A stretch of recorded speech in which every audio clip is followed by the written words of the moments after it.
La mayoría de las personas imagina que el mundo de las letras es un territorio donde las bellas almas arrojan el producto de sus espíritus sobre un papel. Eso es puro cuento. En realidad, la literatura es una zona de conflicto donde cada escritor pelea por encontrar su lugar bajo el sol, empuñando su obra en este campo de batalla.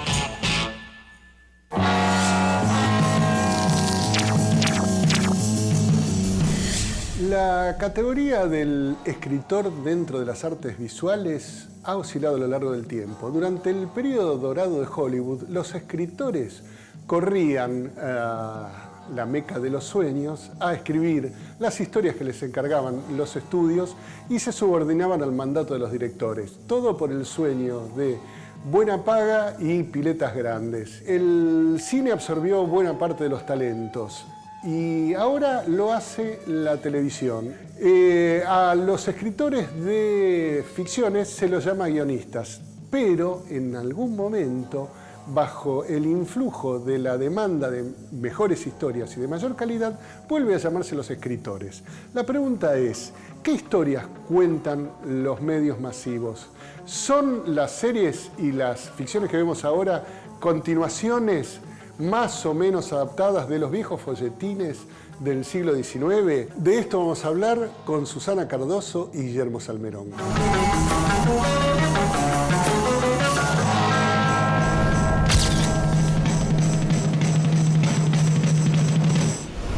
Guillermo Salmerón, Susana Cardoso, invitados especiales de este programa de Campo de Batalla, con quienes vamos a hablar, si es que quieren hablar de esto, de las relaciones entre la literatura y la ficción televisiva, y los modos de producción y los modos de relación entre ambas. O sea que la primera pregunta es, ¿ustedes leen literatura? Por supuesto. Obvio. Obvio. Yo lo tengo bastante abandonado últimamente. Digamos que me dedicaba mucho más de joven y de niño y últimamente el trabajo no me permite tanto. Me dedico más a la lectura de cosas de actualidad. También los últimos programas que estuve escribiendo estaban muy relacionados con cosas de actualidad, entonces hay un nivel de lectura permanente como para acopiar material y meterse en tema. Entonces no estoy tan relacionado sobre todo con lo último de la literatura, yo por lo menos. Ok. Me parece que lo que dice Guillermo es real. Cuando uno escribe en televisión tiene un vértigo permanente que es muy difícil luego poder concentrarte en la lectura. Lo interesante es que cuando uno no escribe, sí, tiene esos tiempos donde te metes de lleno en la lectura, en el cine, en el teatro, porque a mí me parece que es el lugar donde los que escribimos tenemos que navegar o estar. Recién recordaba que por ejemplo, lo último que he leído que me ha fascinado son los libros de Karl Ove, que no puedo decir su apellido. El de Mi Lucha. El de Mi Lucha. Que fue como muy adictivo meterme en esa lectura. Si bien al principio reconocía una ausencia de conflictos, sin embargo, me resultaba muy adictivo leer ese detalle en la descripción de estados de ánimo, lugares. De hecho, la transmisión de sus espacios de infancia o de juventud y esos países tan particulares, con sus climas y sus climas emotivos también. Da ganas de ir a conocer esos lugares y meterse allí. Para construir series, digamos, para escribir series, porque yo no hago un distingo particular entre un escritor de narrativa y un escritor de serie. Me parece simplemente que son personas simplemente que se someten a modos de producción distintos y por lo tanto a distintas formas de presión. pero el trabajo es idéntico en el fondo. Simplemente en uno no hay narrador, sino dialoguista, ¿no? Sí, y dentro de la ficción de televisión también es muy distinto la labor que tiene cada uno, es distinto dialogar, y los procesos de producción también son diferentes. Hay muchas cosas que son como por encargo, hay cosas que salen de la cabeza del autor, y la serie se hace en base a una propuesta que uno pensó y amasó durante mucho tiempo. No es lo mismo hacer una tira diaria, uno está sometido todos los días a un nivel de producción que es muy acelerado, y no hay posibilidades de revisión, de decantar el material, de mirarlo. Es muy diferente a un unitario, por eso también nosotros entre los autores discutimos mucho lo que son algunos de los premios que se dan en la televisión, que es, por ejemplo, los Martín Fierro, cuando nosotros nos reímos un poco, cuando en una misma terna competimos quienes hacemos unitarios con quienes podemos hacer tiras diarias, porque el laburo es tan diferente. Y obviamente que en un unitario uno tiene tanto tiempo para mirar, dejar el material de costado, avanzar, después volver hacia atrás, revisar. Así que bueno, un poco es muy diferente los procesos. En el caso, por ejemplo, del Marginal, que fue una de las últimas cosas que escribí, el inicio de eso fue tan simple como, bueno, hay una locación que es una cárcel y la queremos usar, ¿qué se te ocurre hacer adentro, no? O sea que... el punto de partida fue que había una locación que era interesante utilizar. Antes de que la demolieran. Antes de que la demolieran, sí. Pero surgió así, inclusive cuando pasó yo no estaba muy empapado del tema carcelario, y a decir verdad no me interesaba mucho tampoco. No decía una serie de cárcel ahora, una cosa tan opresiva. Y después, bueno, después uno se va enamorando de lo que va haciendo, ¿no? Y de la historia hasta... A veces con los proyectos que salen mal también, uno se fue enamorando y sabía de antemano que le iba a salir mal, ¿no? Sí. Pero después hubo un enamoramiento y hay una frustración de algo que uno, por ahí con cierta intuición, sabía en el inicio que no iba a funcionar, ¿no? ¿Cómo es enamorarse por encargo? Es como los matrimonios de antes, que los cónyuges no se conocían. Era por poder, me mandaban la foto. Me parece que cuando entras a los mundos que tenés que contar, ¿no? Siempre los mundos son interesantes, sobre todo cuando entras a la singularidad de esos mundos y a la singularidad de los personajes que están por esos mundos. Y la realidad, cuando investigás, siempre supera cualquier cosa que uno pueda imaginar, y eso es un choque. Por ejemplo, ¿con qué te pasó? El ego. Claro. Por ejemplo. ¿Con qué te pasó eso? Ese descubrimiento de que la realidad es más interesante que la ficción que vos estabas dispuesta a producir.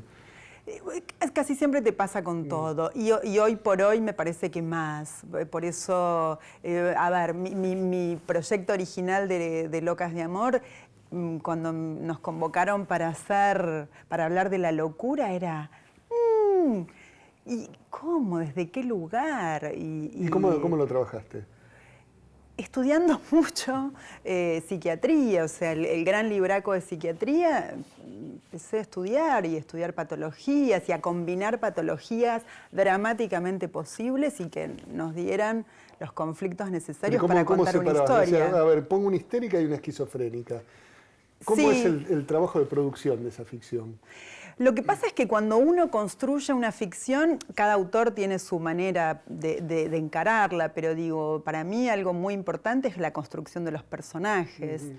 Entonces, siempre en la construcción de los personajes, cuanto más detalle tengas de ellos y cuanto más y cuando esa fuerza de cada personaje individual pueda enfrentarse a otro con una fuerza diferente y en ese choque poder construir lo dramático, O sea, digo, desde ese lugar lo es la teoría del buscas. teatro, de las líneas de fuerza que chocan o que concilian, ¿no? Exactamente. Bueno, yo vengo del teatro, por eso tengo esa raíz de las acciones físicas de mi amado maestro Raúl Serrano. Y enseguida capté eso para llevarlo al guión. Y me parece que, de hecho, cuando empecé a escribir en televisión, el invitado de honor era la trama, o sea, que la construcción de un guión era a partir de la trama. Al venir del teatro y ser actriz, yo decía, no, para mí es el personaje, pero lo decía bajito porque no sabías bien. Para que no te echen. Claro, porque digo, cuando uno entra a un mundo nuevo, vos decís, bueno, yo traigo mis herramientas, confío en ellas y voy por ahí. Y desde ese lugar, a mí por lo menos me da mucho resultado en el sentido de...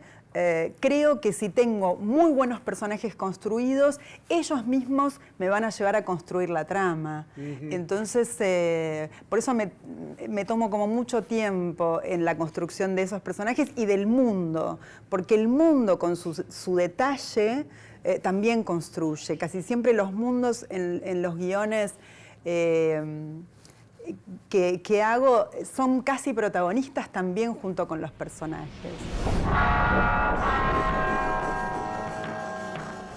Habría dos maneras de concebir el trabajo de guión. O la trama conduce la acción de los personajes y los vas construyendo en su devenir, o vienen los personajes con fuerza y van construyendo líneas de acción que construyen mundos. Sí. Exacto. Sí, y aparte de esto también me parece que está, lo que cuenta ella está relacionado también con ese proceso de producción, porque por ejemplo en el caso que cuenta de Locas de Amor, yo supongo, creo que era un programa que a priori no tenía estipulado una cantidad de capítulos, ¿no? Exacto. Entonces uno no sabe si serán 10 o si serán 60, con lo cual la única forma de asegurar que haya una historia permanente que uno pueda prolongar es en base a esos personajes.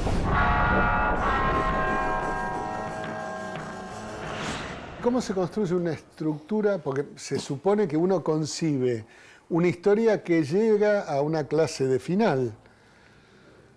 Ahora, los tiempos de la televisión ligados al rating, por ejemplo, por lo menos en la televisión del aire, pueden eventualmente decidir la finalización adelantada o el estiramiento por el éxito. Entonces, ¿cómo se trabaja la estructura? No. ¿A los sopapos? Y lo vamos viendo, ¿viste? Se va pateando para adelante. Es distinto, por ejemplo, también es diferente cuando uno está trabajando sobre el aire, con el programa al aire, sí, como puede haber sido Locas de Amor o una tira. Uno por ahí está a 4 o 5 capítulos de lo que se está viendo a la noche. Claro. Y uno tiene la posibilidad de ir viendo los resultados. Y hay veces que hay historias donde había una expectativa inicial del autor que es muy fuerte y después quizás hasta por resultados del casting no es la cara que uno esperaba, no es la química entre los personajes, esa no es la historia de amor, entonces esa historia de amor se tiene que romper rápidamente para que esos personajes nos sirvan en otra función. Entonces, y también pasa lo contrario. Quizás un personaje absolutamente secundario que entra en un papel muy menor que uno tenía pensado para 5 o 6 capítulos, de repente uno lo vio y dice, es una actriz, un actor genial, hay una química con el otro así, yo no lo dejo ir. Y por ejemplo, y acá, o sea, hay una historia, acá hay un romance, acá hay algo que aparece. Hay algo que estaba para mí flotando todo el tiempo, que es la pregunta respecto del obstáculo o la infertilidad. ¿Cómo se hace para sostener y poder escribir siempre? Porque, digo, cuando yo no puedo escribir, no puedo escribir. Lo que pasa es que escribir para televisión te da un vértigo y un training muy particular. Entonces, A veces a mí me gustaría como decir, bueno, quiero llevar esta misma energía de trabajo al teatro o escribir teatro, y es diferente.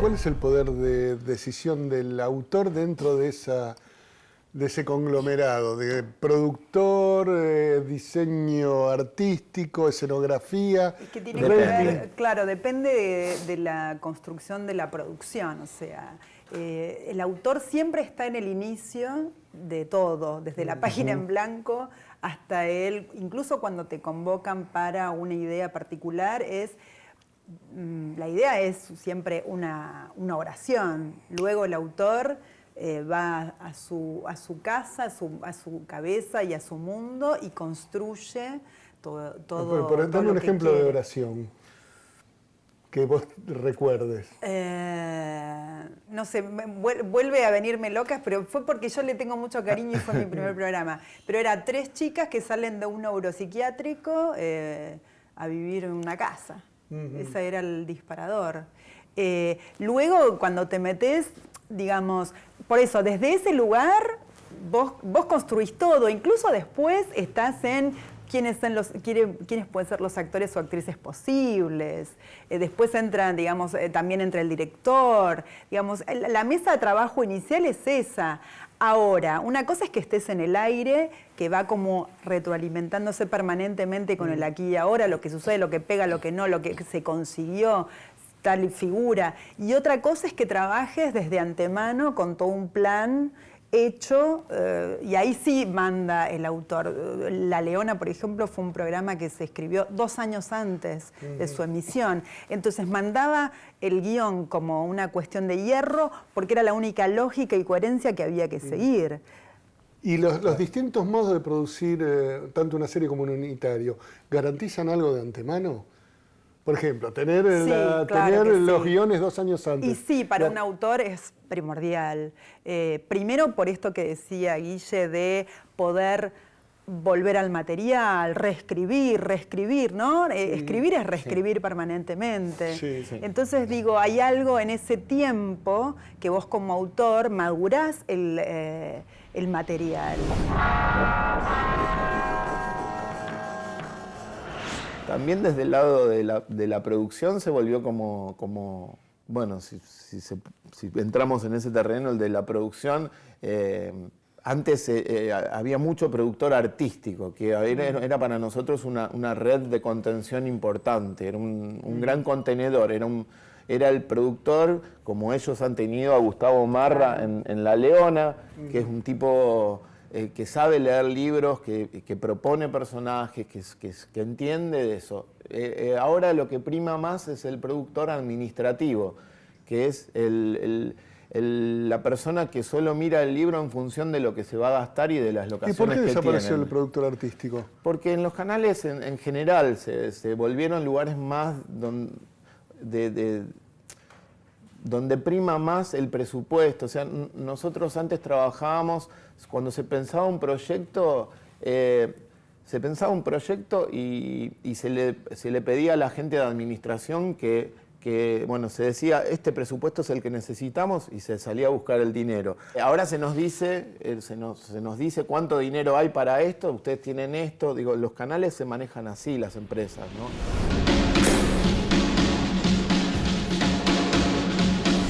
A las 5:30 de la mañana del lunes 1 de octubre de 1973, José Mifkat viajaba recostado contra la ventanilla del colectivo 106 a mitad del pasillo. Era el único pasajero. Subían por la avenida Córdoba, desierta. Mifkat regresaba de trabajar un show de chistes en el Hotel Sheraton, en Córdoba y San Martín. Marcelo Birmacher es escritor, periodista y guionista, un autor prolífico. Lleva publicadas más de 30 novelas y una cifra similar de libros de cuentos. En su registro se encuentran las novelas eróticas, los textos semíticos, las historias para chicos. Es capaz de guionar un cómic o escribir un texto periodístico. Es autor del guión El Abrazo Partido, película que filmó Daniel Burman y que ganó el Oso de Plata del Festival de Berlín del 2004. Hoy hablamos de las singularidades a la hora de hacer literatura y escribir para televisión. Marcelo Birmacher, si no me equivoco, sos uno de los pocos escritores argentinos que vive, si no de la literatura, de los aledaños, y no estrictamente del periodismo, que es la profesión más difundida entre los escritores cuyos libros no se venden tremendamente. ¿Cómo te manejas con esas tres instancias, digamos? La adaptación de tus novelas y eventuales guiones independientes y la publicación en Clarín, por ejemplo, de tus cuentos. Bien. Mi vocación es escribir cuentos. Eso lo haría, me los publiquen o no, me los paguen o no. Sí. Y tengo la enorme fortuna de que hace 7 años puedo publicar mis cuentos en Clarín y son mis cuentos, no es un subproducto. No los quiero publicar en libro, me lo han propuesto, a lo largo de 7 años sería imposible que alguien no me lo hubiera propuesto, no es especial mérito mío, sino de la durabilidad de las cosas y que todo ocurre, a lo largo de una cierta cantidad de tiempo todo ocurre. ¿Y por qué no los publicas? Me gusta, son cuentos para el diario y por ahora me gusta que ese sea el formato. También hay cuentos para libros, como los de Historias de Hombres Casados o Nuevas Historias de Hombres Casados, que es uno de mis mejores libros. Esa es mi vocación. Con esa vocación no me alcanza para llegar a fin de mes. Tengo que agregar muchos oficios a la vocación. Todos los oficios que yo ejerzo se desprenden de mi vocación, pero no todos la representan cabalmente. El guión de cine, el guión de historieta, el guión televisivo. ¿Cierto? ¿También sos guionista de historieta? Exacto, durante muchos años también, para la revista Fierro. Sí. Tienen elementos de mi vocación, pero muchos elementos de oficio crudo. Sí. Con ese combo termino armando una vida que no me disgusta. Bien, ¿y qué diferencia hay para vos entre ser un escritor y un escritor profesional? Es decir, alguien idóneo para varios oficios. Yo cambio mis cuentos por una cierta cantidad de dinero que dura aproximadamente un día. Por eso ¿Cada cuento dura un día? ¿Tenés 4 cuentos por mes? El pago por el cuento. 4 días pagos. Sí, eso con los cuentos. ¿Y los 26 días restantes cómo sobrevivís? Bueno, series de televisión que en algunos casos se hacen, por ejemplo, City Hunter para la cadena Fox, la hicimos con Gastón Gorali, ahí trabajaba Pedro Saborido, Esther Feldman, Seimandi, eso se produjo. El otro lado, con Fabián Polosecchi, en los años 90, yo era investigador periodístico, era un programa hecho a mucho pulmón, muy independiente. Ser investigador implicaba narrar la historia también. Sí. O sea, ahí trabajabas como periodista y como escritor. Exacto. Pero después hice, por ejemplo, Bonavena para Sebastián Ortega con Rodrigo de la Serna, que llegó a hacer Fierros, eso no se hizo nunca. Así como ese... Se preparó para una pelea que no se dio. Y ahí estuvimos con Carlos Sorín, trabajando un año. Sí. Proyectos como ese tengo 10. Un ejecutivo con maletín colgando de un brazo elegantemente laxo pasó al colectivo detenido y pareció a punto de librar un duelo contra la monja. Los dos, frente a frente, en la vereda vacía, con el sol apenas asomando.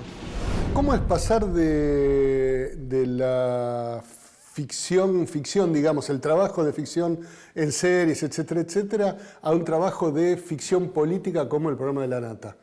Es lo más difícil que he hecho. ¿Aceptaste el comentario de ficción política para el programa de La Nata? Es una maldad de mi parte. No, lo que nosotros hacíamos en el humor, por supuesto, tiene elementos de ficción.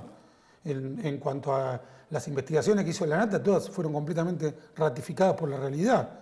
Cuando Fariña dijo que quería ficción, le dio más realidad de la que tuvo nunca ningún programa de televisión desde el retorno de la democracia. Esa es mi opinión.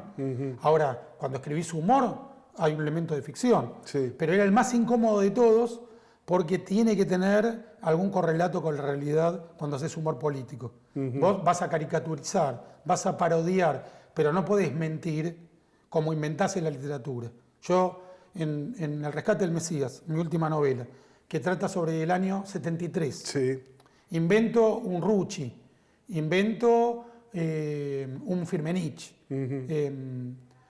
Ahí me voy todavía más lejos de lo que me iba en el programa de La Nata, pero incluso en la novela tienen un correlato con lo que realmente ocurrió. Sí. Hay un elemento de verdad que subyace detrás de la ficción. Eso pasa en la política, tanto en la novela como en el humor. Tiene que tener un asidero, no es el humor surrealista, por decir, de algunos chistes de Quino. Bien, hablemos del rescate del Mesías. Me llamó la atención la exhumación de la época. Bien. El personaje que yo construyo es impune, viene del futuro, a ver una época en la que no podían leer el diario del lunes. Eso lo asumo. Sí. Pero es cierto que hay una ausencia en la sociedad argentina y en la literatura muy especialmente de revisión de la época por el motivo de que la mayoría de los protagonistas de Montoneros y Lerp fueron secuestrados, violados, torturados y finalmente asesinados. Sí. Entonces, al haber la dictadura criminal convertido en víctimas a esos sujetos, hubo una especie de exhumación heroica. Como fueron víctimas, vamos a reivindicarlos convirtiéndolos en héroes. Sí, una reivindicación acrítica. Exactamente. Ahí yo construyo mi novela en el 73, antes de la dictadura, cuando los criminales todavía eran criminales y no víctimas. Y la peripecia que vive, la odisea que vive mi personaje es un poco mi mirada viajando por esa época. Sí. Lo que yo noto, y lo noto en literatura de la época, incluso, y me incluyo yo, porque yo escribo una novela que se llama La vida por Perón, que también lee críticamente la praxis montonera. Lo que noto es la ausencia del otro lado, digamos, la ausencia de las bandas parapoliciales que han sido narradas desde la investigación periodística, pero no desde la ficción, o la dictadura militar. Bueno, la dictadura en mi novela no aparece. No aparece porque es el 73. Pero sí está la AAA, están los Sustacha, un grupo de la ultraderecha peronista, lo persiguen al cómico para matarlo, porque presenció un asesinato de un hijo de un amigo del general, y además porque es judío. Es el postre. Lo quieren matar. José descubrió que la monja había sacado una metralleta de entre sus hábitos. El desconocido yacía en la calle. La sangre emanaba de su cuerpo como de un odre agujereado. José se orinó encima. La monja entró a un edificio de la avenida Córdoba. El chofer arrancó a toda velocidad. ¿Por qué elegiste un personaje judío, un contador de cuentos, de eventos de baja categoría, de la judería más o menos enriquecida, para narrar una historia del 73? Uno de los protagonistas de la novela es un grupo folclórico que se llaman Los Nativos, que son primera generación de argentinos y que le cantan a la Pachamama, al Inca Viracocha. Es cierto que... Y son todos judíos. Todos judíos. Caplan, Haddad, etc. Es cierto que también los folcloristas con apellido español también son una paradoja risible, o italiano. Y todos los argentinos, por lo menos los que hacían folclore, no los más famosos, pero que en esa época estaba tan difundido, eran descendientes o bien de colonizadores o bien de primera generación de europeos en el país. Pero en el caso de los judíos tenían un especial rechazo a su propio folclore. No hablaban nunca ni de la Torá, ni de Israel. ¿Pero y por qué hubieran debido hacerlo? Y me parece que si vos te vas a identificar con un folclore de un país al que llegaste hace 20 años, tenés que tener algún tipo de atención a una historia familiar que deviene de 1000 años atrás. Pero depende del modo en que se realiza la transmisión. Si vos vas al colegio y escuchás, pienso en mi propia biografía. ¿Qué escuchaba yo? Escuchaba a Roberto Rimoldi Fraga y a Los Náufragos. Correcto. ¿No? Mira, Los Nativos, Los Náufragos. Exactamente, porque cuando vos pusiste Los Nativos, yo pensé en Los Náufragos. Hay un elemento de sentido común que no se puede terminar de explicar racionalmente, pero que versa como sigue.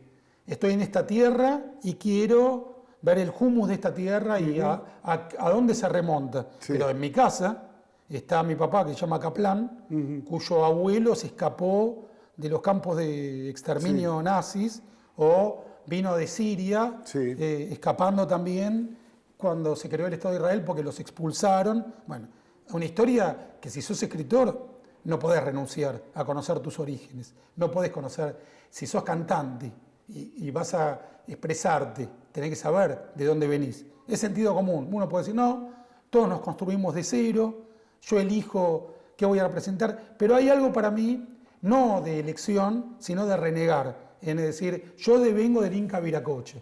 Yo, Birmacher, tengo una ligación directa con la Pachamama. Y a mí me parece que hay algo de ridículo en eso. No te puedo terminar de explicar por qué, pero hay algo de ridículo. Puedo ser también eso, puedo tener algo de eso, pero entregarme a eso renegando, ocultando, silenciando completamente la historia que tengo detrás, desde el monte Sinaí, pasando por la Europa del siglo XIX y XX hasta hoy, me parece que hay un elemento ridículo. Y el pasado es uno de los tesoros del escritor.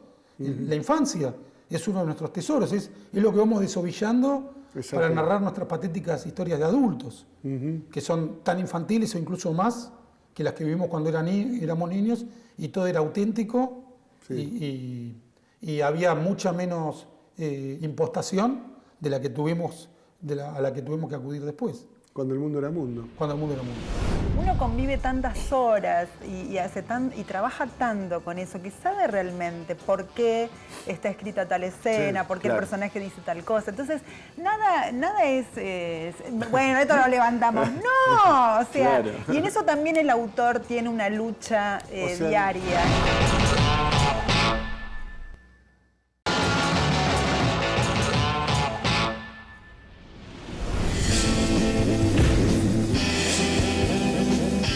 Se puede pensar que Edgar Allan Poe inventó el género policial con su investigador privado, el detective Augusto Dupin. Sin embargo, cuando uno piensa en el género policial clásico, piensa siempre en Sherlock Holmes y su inestimable amigo y eventual pareja detectivesca, el doctor John Watson. Las novelas de Arthur Conan Doyle, su autor, son 4. Los relatos de las peripecias investigativas y deductivas de Holmes y Watson son 50 y pico. Vasta trayectoria tiene el señor. Y por supuesto las adaptaciones cinematográficas son interminables. Hay 2 miniseries que ambas transcurren en la actualidad. Mi recomendación, por supuesto, dentro de las obras de Arthur Conan Doyle es El perro de los Baskerville. Recomiendo a los espectadores sufridos de Campo de Batalla que lean esta novela extraordinaria y bastante precursora de las investigaciones genéticas de la actualidad.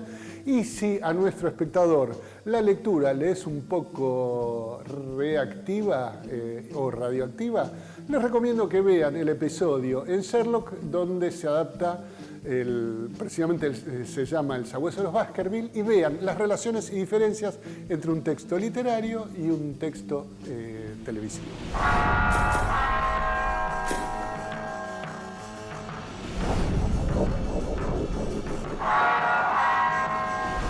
A veces la gente no lee todo el libro. A veces en el devenir de grabar día a día... ¿Qué gente no lee el libro? En general. O sea, hay que leer los libros, se hace algo de lo que nadie tiene la menor idea. A veces se lee solamente lo que te corresponde. El elenco lee solo sus partes. No digo todos, pero pero a veces por una cuestión física y de tiempo, no llegás a leer todo el libro. Sí. Si te entregan el libro un día antes es muy difícil que lo puedas leer. Después de una jornada de muchas horas de grabación, el actor se lleva el libro a la noche y bueno... Y marca sus partes y las memoriza. Supongo que sí, o a veces ni siquiera marca sus partes y las memoriza, llega con el mismo libro sin tocar al día siguiente y dice, a ver, bueno... Pero también la verdad es que... Pero tiene que ver con la televisión da un oficio importante que hace que se agilice mucho la memoria. Los actores a veces, vos decís, ¿cómo pudieron hacer la escena? Y bueno, se pudo, ¿viste? Como hicieron tuc, y la hacen. Hay gente que tiene una memoria... increíble, que la ve un segundo y luego la hace tal cual. Decir. Sí, se hace una bueno, eso en las tiras, siempre hablando de las tiras, sí, ¿no? Porque sí, que es diferente, lo otro se hace en otros tiempos. El unitario sí es un libro que se lee, que pasa por distintas instancias, tiene sus tiempos. Uno inclusive lo puede charlar con los actores. Estamos hablando de la tira con ese ritmo. Bueno, se hace una apuesta, se prueba, ahí se va memorizando el texto y por ahí en 2 tomas quedó, ¿no?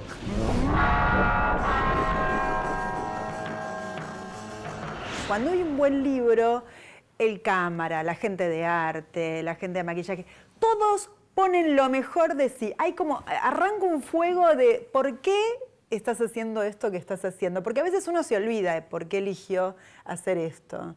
Y cuando hay un buen libro, vuelve el fuego, ¿no? ¿Y por qué eligieron hacer esto?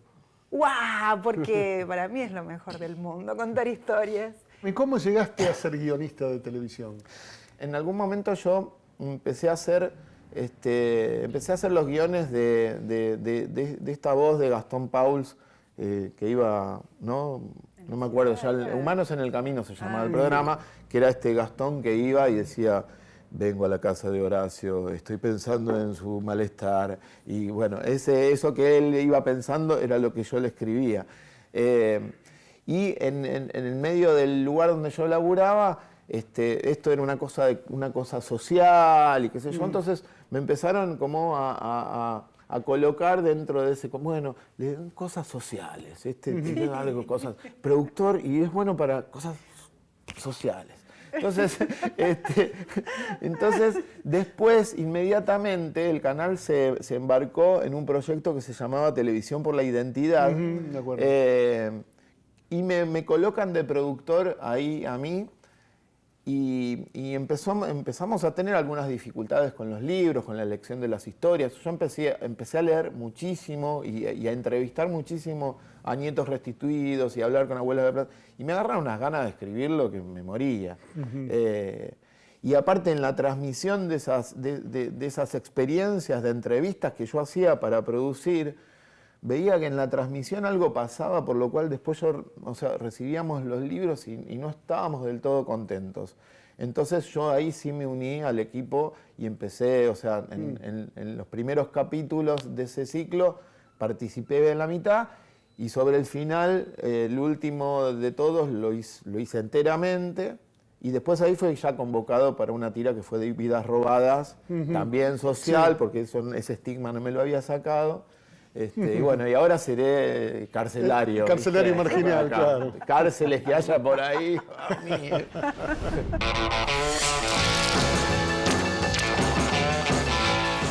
El sufriente, lúcido y perceptivo espectador de campo de batalla se asomó en esta emisión a los pequeños y grandes secretos de la escritura en televisión. Esperemos que el programa les haya gustado. Y si no, hay infinidad de producciones que pueden contemplar con absoluta ecuanimidad. Hasta la próxima. Para saber esperar ya implica que sabes que te van a llamar en algún momento. No, pero también nuestro laburo se puede generar. Sí. Yo creo mucho en la autogeneración. Digo, el mundo entero está buscando historias, buenas historias. Y bueno, hay que ser... Los autores argentinos estamos bien vistos afuera. Estamos mejor vistos afuera que acá. Sí. Y la verdad es que todavía en algunos lugares, la mayoría de los países, se tiene el lugar del autor como un lugar preponderante, importante, cuidado. Y acá en algunos sitios menos, ¿no?